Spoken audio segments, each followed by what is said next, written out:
All right, so today we're diving into something, might not sound the most exciting at first glance. Yes. Spanish debt recovery. Okay. But stick with us on this one because it gets pretty interesting. Right. The way they do things over in Spain with this thing called proceso monitorio. Yeah. It's surprisingly fascinating. It is fascinating. And you've sent over some material from a Spanish law firm's website about it. Yeah.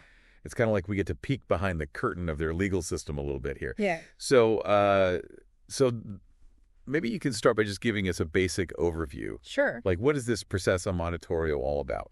Well, proceso monitorio is really a way of handling money debts, what they call dinerarias in Spain. Okay. And it's designed to be efficient. Okay, so we're not talking about, like, the drawn-out courtroom battles Right. you see in the movies, years of back and forth. No, not even close. This is like streamlined debt collection. Yeah. Yeah, if you're a creditor in Spain and you're trying to collect on a debt cessation, proceso monitorio lets you bypass a lot of that traditional litigation. Okay, so there's some conditions you have to meet Yes. to even use this process. Exactly. What are those?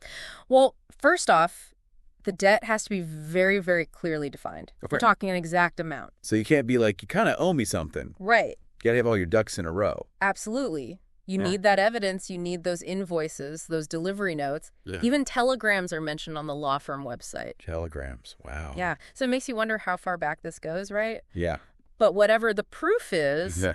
that debt also has to be past due. Okay. There can't be any strings attached. So no trying to collect on something before the person has actually technically defaulted? Exactly. Okay. Makes sense. It does make sense. Yeah. But, this all sounds very creditor-focused. Sure. What about the person who owes the money, the debtor? Right. Do they just get steamrolled in this process?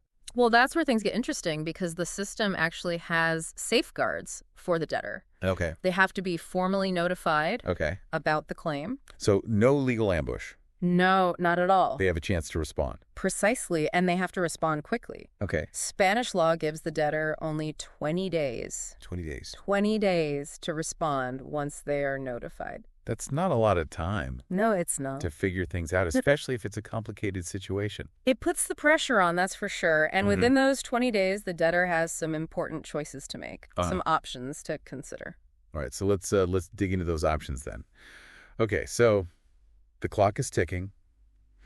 The debtor's got 20 days to figure out what to do. Right. What are their options? Well, I mean, the most straightforward option is just to pay the debt. Yeah. Case closed. Yeah.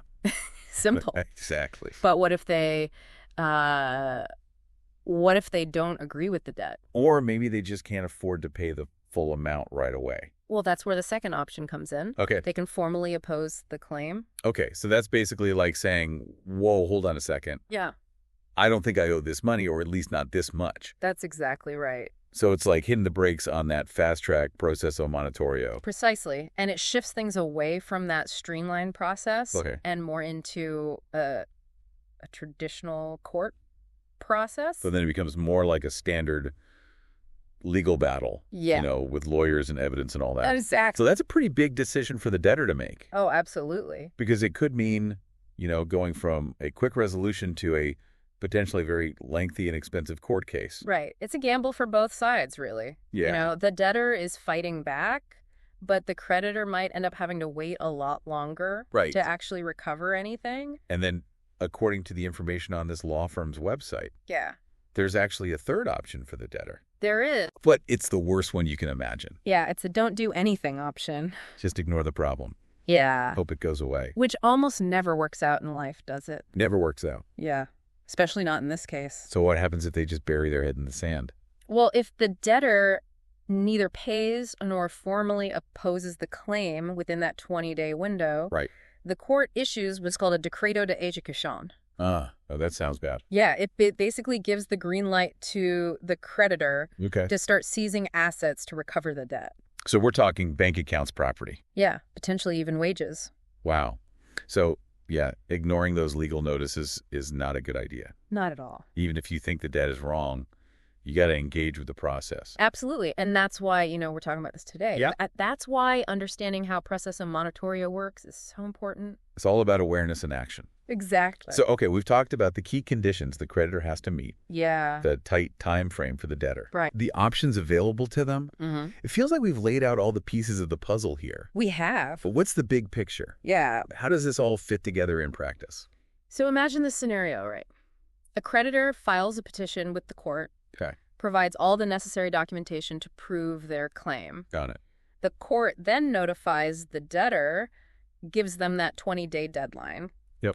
And from there, things can go in a few different directions. So either the debtor pays up, which ends the process, right, or they decide to fight back, and then we go into this whole, legal battle situation. Exactly. Or, of course, they make the mistake of doing nothing. Right, which leads to those consequences we talked about. Yeah, it can get pretty serious. It's interesting how processo monitoria seems to kind of strike this balance. Right. Between efficiency and potential for things to get really complicated. It's a streamlined system, for sure. It encourages quick resolution for these straightforward debts. Yeah. But there's also this built-in flexibility, If there's a real dispute, it can shift gears and go into a more traditional legal process. It almost feels like a pressure cooker for debt collection.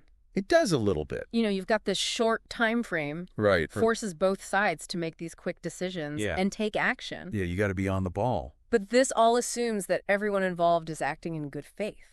Yeah, that's a good point. What happens if someone tries to abuse the system?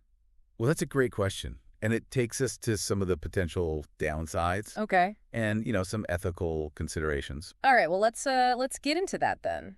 We've been talking about how efficient this processo monitorio seems to be. Right.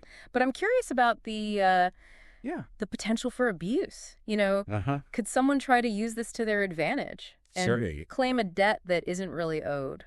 Well, that's a risk with any legal system. Right.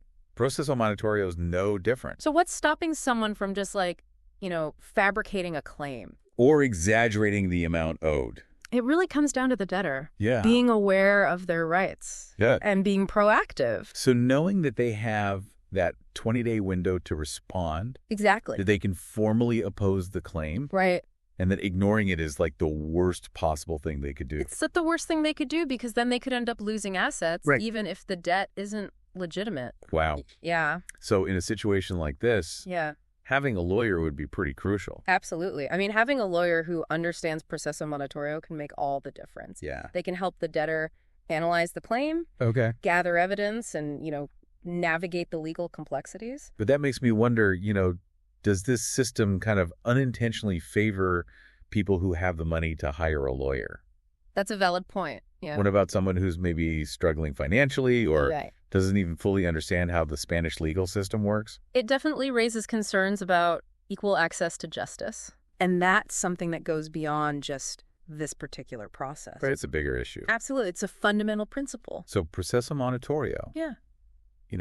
On the surface, it seems efficient and straightforward. Yeah. But there's a lot more going on under the surface. Yeah. It's not as simple as it might appear. There are a lot of potential pitfalls. Right. And vulnerabilities. And careful. Yeah. This whole deep dive has been really interesting. Yeah, it has. We went from talking about Spanish debt collection. Right. To, questions about fairness. Yeah. Access to justice. The potential for things to go wrong. It's all connected. So to our listeners out there. Yes. We leave you with this thought. Okay. How do other countries handle this balance, between efficiency and fairness when it comes to debt collection? It's a good question. Are there similar systems in place in other countries? Yeah. Or do they take a completely different approach? We'd love to hear your thoughts. Yeah, definitely. So keep diving deep. And until next time. Thanks for listening, everyone.